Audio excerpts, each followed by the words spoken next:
నమస్కారం. చెడ్డ టీమ్స్ ఉంటాయా లేకపోతే చెడ్డ లీడర్సే ఉంటారా?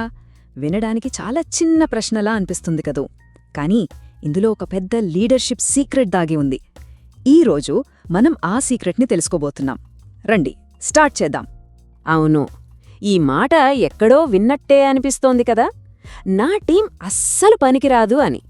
బహుశా మన స్కూల్లోనో ఆఫీస్లోనో ఎవరో ఒకరు ఇలా నిట్టూర్చడం మనం చూసే ఉంటాం. మన టీం సరిగ్గా పనిచేయనప్పుడు ఇలాంటి మాటలు రావడం సహజమే. కాని ఒక్క క్షణం ఆలోచించండి, అసలు సమస్య టీంలో ఉందా లేక మన ఆలోచనలోనే ఉందా? ఈ రోజు మనం నేర్చుకోబోయే ముఖ్యమైన విషయం ఇదేనండి. ఒక టీం వీక్గా ఉందంటే దాన్ని స్ట్రాంగ్గా మార్చాల్సిన పూర్తి బాధ్యత ఆ లీడర్దే. ఎందుకంటే జట్లు వాటంతట అవే ఫెయిల్ అవ్వవు, లీడర్షిప్ సరిగా లేనప్పుడే అవి ఫెయిల్ అవుతాయి. ప్రతి లీడర్ ముందు రెండు దారులుంటాయన్నమాట.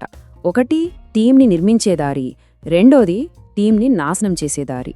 ఇప్పుడు ఆ రెండు దారుల మధ్య తేడా ఏంటో మనం చూద్దాం.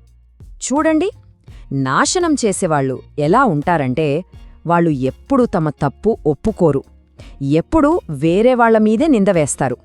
వాళ్ళకేమీ తెలియదు, వాళ్ళు బద్ధకస్తులు అని అంటూ ఉంటారు. ఈ ఆలోచనా విధానం ఒక విషం లాంటిది. అది మెల్లమెల్లగా టీం ఆత్మవిశ్వాసాన్ని చంపేసి వాళ్లలో భయాన్ని నింపుతుంది.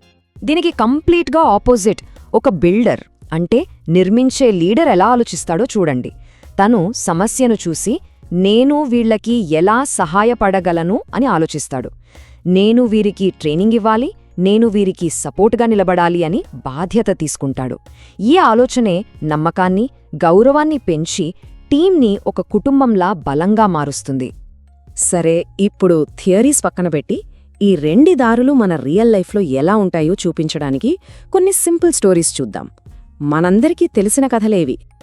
మొదటి కథ మన స్కూల్ వాతావరణం నుంచే. Rahul class monitor. తన ఫ్రెండ్స్ కొందరు చదువులో వెనకబడి ఉంటే వాళ్లను చూసి ఎగతాళి చేయలేదు, వాళ్లతో పాటే కూర్చుని చాలా ఓపికగా పాఠాలు చెప్పాడు. మరోవైపు ఆశ ఉంది. తను బాగా చదువుతుంది, కానీ వెనకబడిన వాళ్లను చూసి వీళ్ళు వేస్ట్ అని చాలా తేలిగ్గా అనేసింది. తేడా ఎంత క్లియర్గా ఉందో చూశారా? రాహుల్ తన క్లాస్ని ఒక టీంగా కడితే ఆశ మాత్రం ఆ టీం స్పిరిట్ని విరగ్గొట్టింది. ఇప్పుడు ఇదే సూత్రం ఆఫీసుల్లో ఎలా పనిచేస్తుందో చూద్దాం పదండి. ఇప్పుడు ఆఫీస్ వాతావరణంలోకి వెళదాం. అరవింద్, మనోజ్ ఇద్దరూ టీం లీడ్స్. అరవింద్ తన టీంలోకి కొత్తగా వచ్చిన వారికి ఒక అన్నలా సపోర్ట్గా ఉన్నాడు. ఎవరైనా తప్పు చేస్తే మెల్లగా పిలిచి వాళ్ల భుజం తట్టి చెప్పేవాడు. కాని మనోజ్ అలా కాదు, చిన్న తప్పుకే అందరి ముందు అరిచేసేవాడు. అతని టీంలో వాళ్లు ఎప్పుడూ భయంతో, టెన్షన్తో పనిచేసేవాడు. దాని రిజల్ట్ ఏమైందంటే అరవింద్ టీం కొత్త కొత్త ఐడియాలతో ముందుకు వెళ్ళింది. మనోజ్ టీం మాత్రం ఎప్పుడూ అక్కడే ఉండిపోయింది. చూడండి, ఒకరు మనుషులను నిర్మిస్తే ఇంకొకరు వాళ్ల కాన్ఫిడెన్స్ని విరగ్గొట్టారు. మన చివరి కథ ఇద్దరు షాప్ ఓనర్స్ గురించి. రమేష్ తన షాప్లో పనిచేసే వాళ్లని తన బిజినెస్లో పార్ట్నర్స్లా చూశాడు. వాళ్లకి అన్నీ దగ్గరుండి నేర్పించాడు. కాని సురేష్ తన సిబ్బందిని ఒక వస్తువులా చూశాడు. సేల్స్ తగ్గితే చాలు వాళ్లదే తప్పు అంటూ నిందించేవాడు. ఏమై ఉంటుందో మీరే ఊహించగలరు కదా. రమేష్ వ్యాపారం రోజురోజుకీ పెరిగింది. అతని దగ్గర పనిచేసేవాళ్లు చాలా హ్యాపీగా ఉన్నారు. కాని సురేష్ వ్యాపారం మాత్రం పడిపోయింది. సో ఒకరు తన టీంను కడితే మరొకరు దాన్ని నాశనం చేశారు. ఈ సింపుల్ కథల తరువాత ఇప్పుడు ఈ ఐడియాని మనం నెక్స్ట్ లెవెల్కి తీసుకెళ్దాం. ప్రపంచంలోనే one of the best teams నుండి ఒక పవర్ఫుల్ స్టోరీ విందాం. మనం ఇప్పుడు మాట్లాడుకోబోయేది యుఎస్ నేవీ సీల్స్ గురించి.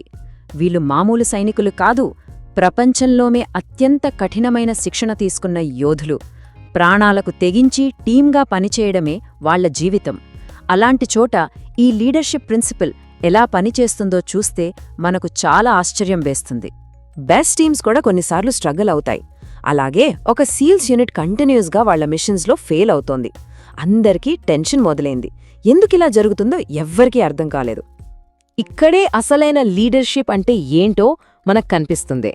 ఆ యూనిట్ కమాండర్ తన సోల్జర్స్ని బ్లేమ్ చేయలేదు, మీ వల్లే ఓడిపోయాం అని వాళ్ల మీద కోపడలేదు. ఆ కష్టకాలంలో అతను తీసుకున్న ఆ ఫస్ట్ డిసిజనే అన్నీ మార్చేసిందే. అతను నిందించడానికి బదులుగా ఒక బిల్డర్ అయ్యాడు. ఫస్ట్ అతను తనను తాను ప్రశ్నించుకున్నాడు, నా ప్లానింగ్లో ఎక్కడ లోపముంది అని. ఆ తర్వాత టీంకి మళ్ళీ కొత్త స్ట్రాటజీస్తో ట్రైనింగ్ ఇచ్చి వాళ్ళలో పోయిన ఆత్మవిశ్వాసాన్ని తిరిగి నింపాడు.